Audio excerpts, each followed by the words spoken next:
want to start off, T-Rock?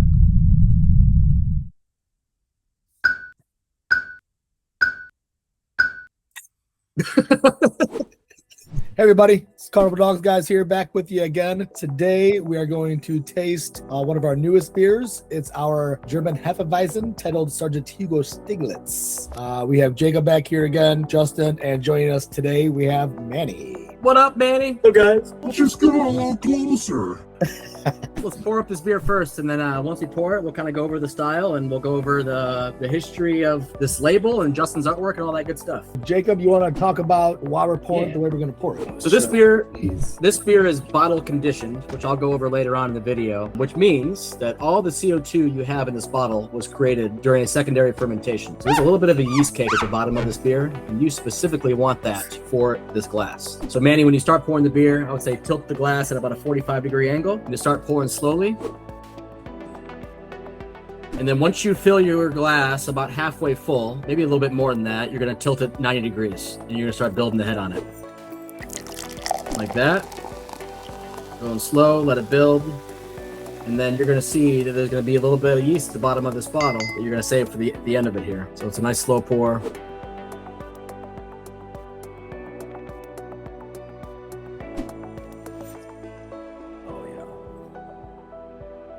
You want a nice head on this beer as well. All right. Manny. Once you get about halfway in the bottle, start tilting it upwards and just kind of keep building that head. You want like 3 fingers ahead on this beer. Before you finish the bottle off, make sure that when you have about, I don't know, maybe an inch or two at the bottom, that's when you want to stop, and you're going to give it a nice little swirl, and you're going to add it on top of your existing head. Those phenols and those esters from the yeast that are going to give you that banana and clove. You'll see the beer change color too. Quite beautiful.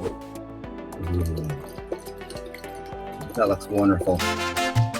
That is really nice. Before you dump all of it in there, give it a nice little swirl, mix all that yeast up, and then dump it right on top of the head. Look at that head. Yeah. That's perfect pour, Justin.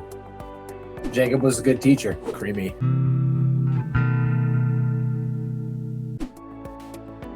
Yeah. That looks great, John.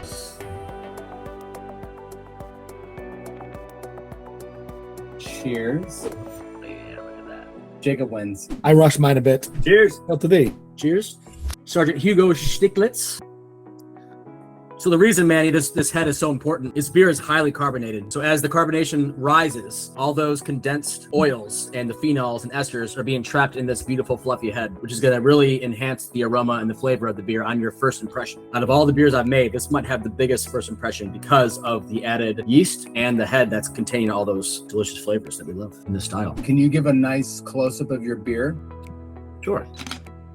There you go. Sergeant Hugo Stiglitz. You mentioned in our last video that beer was your favorite medium of all the things we make out of distillation, out of wine, mead, and cider. Beer is your favorite. Why is beer your favorite? What I mean by that is every time I think I understand a style, I learn something new. And there's so many different ways I can go down when I make a new beer to manipulate the outcome of that beer versus water chemistry, liquor to grist ratio, the grain bill itself, fermentation temperature, IBUs, you know, whether you add the hops at the beginning of the boil or late in the boil, do you want more aroma, do you want more flavor? Just so many different ways you can manipulate a beer recipe, and gives you, the brewer, creative control. I'll tell you the grain bill here. German Pilsner malts. What I like to do as at Carnival Dogs is I like to blend my base malts together for more grain complexity. So a lot of my base malts I'll do 2-row and something else to kind of lift it and add some complexity. So for this beer, we used German Pilsner malt, and I used a German floor malted Bohemian malt as well. I did the same thing for the wheat bills as well. So I used floor malted Bohemian Pilsner malt, adds more grain complexity. I blend my base malts, so we use a German floor malted Bohemian wheat, a little bit of floor malted Bohemian Pilsner malts, and I did not decide to do a decoction with this. During your main mash, you will take a portion out and you will boil that mash, and then you'll add it back in for a larger Maillard reaction, which is the same kind of reaction you get when you get like a toast or you sear a steak. So I actually added a little bit of melanoidin malt to this, which is a malt that has been kilned a little bit longer. That's it. So I got red wheat malt, I got the floor malted malt, and I got 2 different types of Pilsner malt. Water chemistry, I did a 2-to-1 chloride to sulfite. What that means is if you lean heavy on the chlorides versus the sulfites, it's going to accent the malts and give a more rounder mouthfeel. If you lean heavier on the sulfites, it'll access the hops and it'll give you a little sharper bite. So this one's going to be a 2-to-1 chloride to sulfite, which will be a little bit more round on the mouthfeel and accent those grains that I used. The big thing that you want to do with this beer style, uric acid is created during the mash at 117 degrees. Once you create that acid, acid, and then it's fermented with the German Hef yeast. It'll create this delicious clove ester and phenol that you get post fermentation. So there's really little hop character in this beer. A lot light IBU. You're basically getting banana and clove from the yeast character. Nice full mouthfeel. It's dry, but it doesn't taste dry because it's such a heavy grain bill, and it's highly carbonated and fluffy and delicious. You want to give us your impressions of this beer? Like I said before, what surprised me the most was that I was waiting for that back of the jaw bitter. It was so smooth. It was so smooth and, like you said, creamy. I definitely get the banana. It's amazing to get all those tastes. Isn't like, that you almost think that you added banana to it, you know? Yeah. It's interesting how those flavors work like that. Definitely not what I was expecting. So But it's all bottle conditioned. So a lot of beers you'll force carbonate and you'll add CO2 to the product after the fact to carbonate. All the CO2 in this beer was created in the bottle. So I added a little bit of Belgian candy syrup, and basically that restarts fermentation inside the bottle and gives you all the carbonation you need. So it's a tighter CO2 bubble than it would be if it was forced carbonated. That's why it tastes like a nitrous CO2 bubble. It's very creamy. 5.2%, I think this is. I wasn't a big Hef drinker outside of me trying it in Germany. I like that it's softer than an IPA. I enjoy the balance more than a wheat beer. I can say now I'm not just an IPA fan. This one has pulled me in. And mainly, I love how crisp and smooth it is at the same time. I like the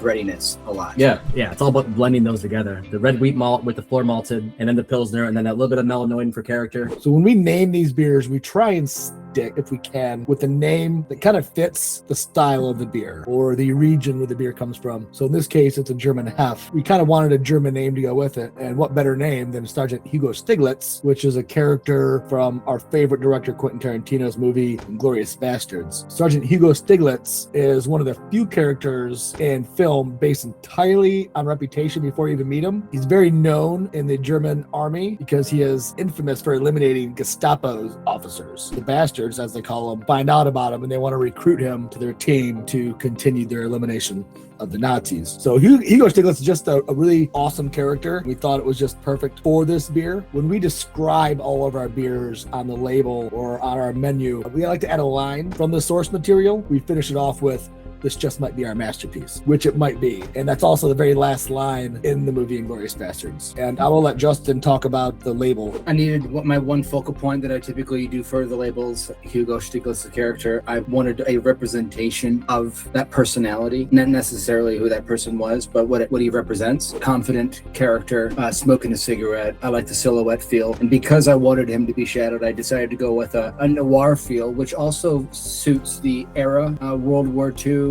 feel, but also adds a little drama to it. So we went with black white with red as an accent. Red is very propaganda-esque. And I built a world around him with the background, different sections of old Germany. I wanted to make the label give you the same feeling that brew gives you, authenticity, which this Hef is very authentic. My favorite little Easter egg you place in this label is the cigarette and the strudel. And that's the hardest part too. Trying to make a label that stands up to the actual profile of the brew that you've made. That one's the toughie. I'm like, oh, what if the beer is really good but my label sucks? These traditional styles are challenging because they've been made for hundreds of years, you know. You want to make sure you give it justice and you do your homework before you make a beer like this. And I'm pretty happy with the way this came out. Is there anything we want to talk about on this video? Anything else? No, this is mainly, I wrote most of this just because I thought if we didn't have enough to say, but Jacob would just want to. All right, you want me to do a sign off and then This is live right now on YouTube, by the way. yeah, right. Okay. Thank you for joining us today for this tasting. Thanks We for having appreciate your support as always. For everybody out there, thanks for tuning in. Thanks for the support, following along. We are coming soon. Please give us a follow on all social. If you want to be part of the email list, give us a message. Yeah, that was dumb. Hail to be. Cheers. I'm keeping that in. Hail to the- I'll do the. We're going to have some bloopers on this one.